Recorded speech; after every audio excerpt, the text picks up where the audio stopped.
Paz e bem, meus irmãos e minhas irmãs. Estamos na terça-feira da 10ª semana do Tempo Comum, dia 10 de junho. Hoje o nosso evangelho é retirado do livro de Mateus, capítulo 5, versículos de 13 a 16. Naquele tempo, disse Jesus aos seus discípulos: Vós sois o sal da terra. Ora, se o sal perde o seu sabor e a capacidade de salgar, como podemos fazer com que ele volte a salgar? Não servirá para nada, a não ser para ser jogado fora e pisado pelos homens. Vós sois a luz do mundo. Não se pode esconder uma cidade edificada sobre uma montanha.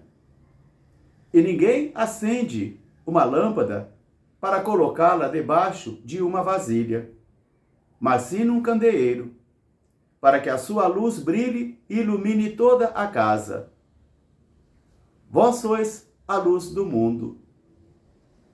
E que a vossa luz brilhe, para que todos aqueles que vejam vossas obras louvem o vosso Pai que está no céu. Palavra da salvação. Meus irmãos, minhas irmãs, novamente estamos reiniciando o nosso tempo comum. E a cor preponderante desse tempo é a cor verde. Durante essas 2 semanas nós estaremos refletindo sobre a segunda carta de São Paulo aos Coríntios.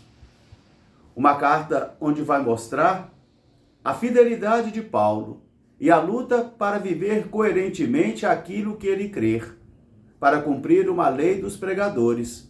O pregador deve lutar por viver aquilo que vai pregar, aquilo que vai propor para alguém. Todos nós sabemos que carregamos uma certa dosagem de incoerência, todos nós, de inconsistência.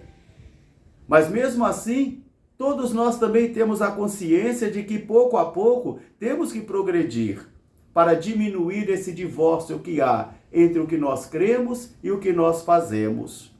Porque às vezes há uma distância muito grande. E converter-se é justamente isto, e diminuindo esta distância, e diminuindo esse divórcio que há entre o crer e o fazer. Por isso, durante essas 2 semanas, nós vemos aqui o apóstolo Paulo proclamando: Jesus Cristo foi sim, não sim e não, mas ele foi sim, sim, não, não. Quer dizer, a coerência de vida entre aquilo que eu falo e aquilo que eu vivo.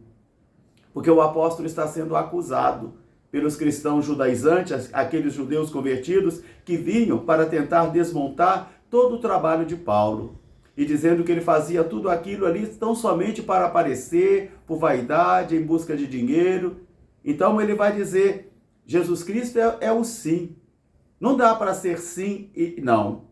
A coerência é entre aquilo que eu falo e entre aquilo que eu vivo. Entre aquilo que eu creio e entre aquilo que eu vivo.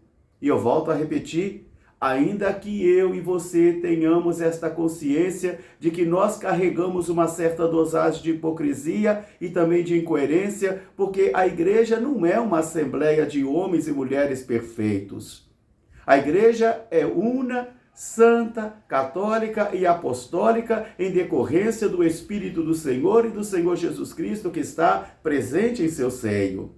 Mas os homens e as mulheres que compõem a igreja, eles também experimentam esta fraqueza humana, esta dosagem de incoerência. Assim, então, o apóstolo vai dizer que o vosso sim seja sim e que o vosso não seja não. Porque não dá para edificar uma fé segundo conveniências pessoais, onde eu vou selecionando como num ramalhete de flores aquilo que me agrada e vou apartando aquilo que me desagrada. Isso aí é uma religião de conveniência, e deste modo o evangelho deixa de ser uma forma viva e deixa de ser um evangelho de conversão e de força do poder de Deus para se converter num evangelho da pessoa. Já não é mais o evangelho que fala na vida da pessoa, mas é a pessoa que vai falando de acordo com o evangelho que ela quer ouvir. Por isso, durante todas essas semanas, nós estaremos refletindo sobre Jesus Cristo. Sempre foi sim. Por isso o apóstolo também vai mostrar a sua fidelidade. Eu me comporto diante de vocês de um modo, e quando eu estou distante de vocês, eu me comporto do mesmo modo. Diz ele, eu não uso uma máscara, onde aqui dentro eu sou uma coisa, aqui fora eu sou outra. Ainda que eu e você carreguemos esta possibilidade. Mas converter-se é justamente isso, e diminuindo com o tempo essa distância que há entre o que eu creio e o que eu vivo. Por isso o apóstolo, durante essas 2 semanas, essa segunda carta aos Coríntios vai refletir sobre isto. E agora então nós podemos compreender o evangelho de hoje, onde Jesus vai dizer, vós sois o sal da terra. O sal existe para dar sabor, para dar tempero. O sal existe para poder dar durabilidade às coisas, conservar os alimentos, por exemplo. Agora, se o sal perde a sua capacidade de salgar, e se ele perde o seu sabor, para que ele serve então? Para ser jogado fora e pisado pelos homens. Meus irmãos, minhas irmãs, todos nós conhecemos dia após dia homens e mulheres de todas as crenças religiosas que num determinado momento também passaram por esta experiência de serem sal jogado fora e pisado pelos homens. Onde os homens e as mulheres ridicularizam a igreja, ridicularizam o evangelho, ridicularizam essa família religiosa pelo mau comportamento de um dos seus irmãos ou irmãs. Vocês e eu sabemos disso e conhecemos essa história de anjos decaídos na história.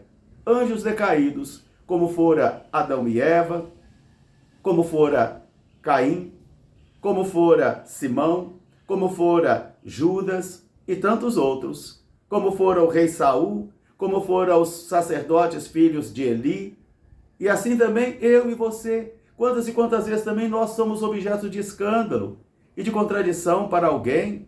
Todos nós carregamos isto e nos penitenciamos. Por isso então hoje Jesus vai dizer, vós sois o sal da terra. O comportamento dos cristãos é para dar sabor à história, para dar testemunho de Jesus. Vós sois a luz do mundo.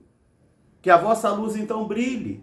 Brilhe a vossa luz. Porque ninguém acende uma lâmpada para colocá-la debaixo de uma vasilha. E não se pode também esconder uma cidade que está sobre um monte. Ela deve brilhar. Por isso então, quem acende uma lâmpada vai colocá-la no candeeiro, para que toda a casa fique iluminada e todos possam enxergar. E todos possam contemplar. E todos possam ver. Assim nós vamos entender um dia um ensinamento de nosso Pai São Francisco muito profundo, onde ele vai dizer, tome cuidado com a vossa vida, tome cuidado com o vosso comportamento, porque para muitas pessoas o único evangelho que elas vão ler e conhecer é a vossa vida, porque o evangelho deve ganhar carne em minhas condutas, o evangelho deve receber força e vida em minhas condutas, para que assim as pessoas glorifiquem o nome de Deus. Amem, honrem ao Senhor Jesus Cristo, ao contemplar as suas testemunhas. Por isso Jesus diz para mim e para você nesta manhã, tome cuidado com o vosso comportamento. Tome cuidado com as vossas palavras. Não queira passar para os outros que é super-homem, super-mulher, que é perfeito, porque eu não sou e vocês também não. Mas todos nós nos penitenciamos quando erramos. Todos nós buscamos a confissão quando erramos. E não tenhamos medo de reconhecer, eu pequei, eu errei. E confiemos na graça de Deus e principalmente nos preocupemos com a nossa vida e com a nossa conduta, porque nós fomos constituídos para sermos discípulos e missionários do Senhor. E não existe melhor pregador do que o testemunho de vida. Como nos ensinou nosso Pai São Francisco, não existe melhor pregador do que o Frei Testemunho, o irmão Testemunho. Um grande fraterno abraço para todos, paz e bem, até amanhã se Deus quiser. Seráfico Pai São Francisco, rogai por nós, paz e bem.